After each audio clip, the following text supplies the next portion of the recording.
എന്റെ പുറകെ ഉണ്ടാകും. എന്തോ എങ്ങനെ ഞാനിപ്പോ നിനക്ക് ശല്യം അല്ല. നിങ്ങൾ കേൾക്കണം.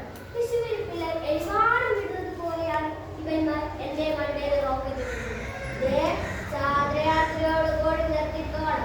റോക്കറ്റ് ഗവേഷണം എന്നൊന്നും പറഞ്ഞ് ഒരുത്തരും കണ്ടുപോകും. ജീവൻ നിലനിർത്തുന്നതായി കണ്ടെത്തിയിട്ടുള്ള ഏത് ഗ്രഹമല്ലേ എന്റേത്? അതിന്റെ അഹങ്കാരം കൊണ്ട് പറഞ്ഞു പോയതാ. നിനക്ക് ഫീൽ ആവല്ലേ? അതെ, ഈ അഹങ്കാരം നിനക്ക് അധികകാലം ഉണ്ടാവില്ല കേട്ടോ. പണ്ട് ജലം ഒഴുകിയതിന്റെ സൂചനകളൊക്കെ ശാസ്ത്രജ്ഞന്മാർ നമ്മുടെ ഗ്രഹത്തിൽ നിന്നും തപ്പിപ്പിടിച്ച് കണ്ടുപിടിച്ചിട്ടുണ്ട്. ഇനി വൈകാതെ ജീവനും തപ്പിപ്പിടിച്ച് കണ്ടുപിടിക്കുമായിരിക്കും. മോനെ ചൊവ്വേ, നീ അധികം ഷോ കാണിക്കല്ലേ.